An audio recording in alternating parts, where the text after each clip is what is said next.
ಮಿಕ್ಕಿದ ಮೂಟೆಗಳು ತಗೋಬಾಪ. ದೊಡ್ಡಪ್ಪ, ತಂದಿದ್ದೆ ಒಂದು ಮೂಟೆ. ಏನು, ಒಂದೇ ಮೂಟೆನಾ? ಬೆಳೆಗೆ ರೋಗ ಬಂದು ಫಸಲು ಕಮ್ಮಿ ಬಂದಿತ್ತು. ರೈತರು ನಮ್ಮ ಗೆಣಿ ಕೊಟ್ರೆ ಅವ್ರಿಗೇನು ಉಳಿತಾ ಇರ್ಲಿಲ್ಲ. ದುಡ್ದವ್ರನ್ನ ಬರಿಗೈನಲ್ಲಿ ಕಳ್ಸೋದಾ? ಎಲ್ಲ ಕಡೆ ಗೇಣಿದಾರರಿಗೆ, ಮಾಲೀಕರಿಗೆ ಕಿತ್ತಾಟ ನಡೀತಾ ಇದೆ. ಅದಕ್ಕೆ ಎಲ್ಲವನ್ನೂ ಅವ್ರಿಗೆ ಕೊಟ್ಟೆ. ಉಳಿದಿದ್ದು ಇದೊಂದೇ ಚೀಲ. ಅಲ್ಲಪ್ಪ, ನೀನೇನೋ ರೈತರಿಗೆ ಕೊಟ್ಟು ಬಂದಿದ್ದೀಯಾ, ಆದ್ರೆ ಮಠಕ್ಕೆ ಕೊಡ್ಬೇಕಿತ್ತಲ್ಲ. ಗುರುಗಳಿಗೆ ಏನು ಉತ್ತರ ಕೊಡ್ತೀಯೋ? ಏನ್ ಮಾಡೋದು ಅತ್ತೆ? ಜಮೀನಲ್ಲಿ ಕೆಲಸ ಮಾಡೋರು ಕೂಡ ನಮ್ಮವರೇ ಅಲ್ವೇ?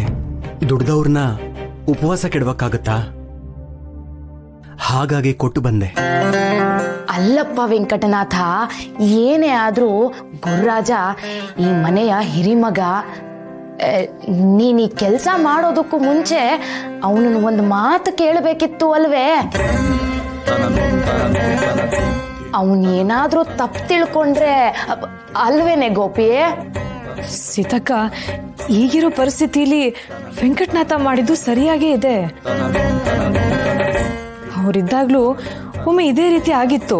ಅವರು ಸಹ ಹೀಗೆ ಮಾಡಿದ್ರು. ಸಂದರ್ಭ ತಿಳಿಸಿ ಗುರುರಾಜನ್ಗೆ ಹೇಳಿದ್ರೆ ಅವನ ಅರ್ಥ ಮಾಡ್ಕೋತಾನೆ. ಹೌದು, ಭಾವ ಅರ್ಥ ಮಾಡ್ಕೊಳ್ತಾರೆ. ರೈತರನ್ನ ಬರೀ ಕೈಯಲ್ಲಿ ಕಳ್ಸಕ್ಕಾಗತ್ತಾ? ಹಾಗಲ್ವೇ, ಈಗಲೇ ಅಣ್ಣ ತಮ್ಮ ಬೇರೆ ಬೇರೆ ಆಗ್ತಿದ್ದಾರೆ. ಗುರುರಾಜ ನನಗೊಂದು ಮಾತು ಹೇಳ್ದಿರಾ ಇವನು ಹೀಗೆ ಮಾಡ್ದ ಅಂತ ಕೋಪ ಮಾಡ್ಕೊಂಡ್ರೆ ಅವಾಗ ಏನೇ ಮಾಡೋದು? ಹೋಗ್ಲಿ ಬಿಡಿ, ದೇವರಿದ್ದಾನೆ. ಗುರುರಾಜ ತಮ್ಮನ ಮನಸ್ಸನ್ನ ಅರ್ಥ ಮಾಡ್ಕೋತಾನೆ. ಅದಕ್ಕೆ ನೀವೇನು ತಲೆ ಕೆಡ್ಸ್ಕೊಬೇಡಿ. ಅಯ್ಯೋ ದೇವ್ರೆ, ಗುರುರಾಜ ಬೇಜಾರು ಮಾಡ್ಕೊಳ್ದೇ ಇರೋ ಹಾಗೆ ನೋಡ್ಕೋ. ನನ್ನ ಮಕ್ಕಳನ್ನ ಮನ್ಸ್ಲಿಂದನೂ ದೂರ ಆಗ್ಬಾರ್ದು. ಶ್ರೀಹರಿ.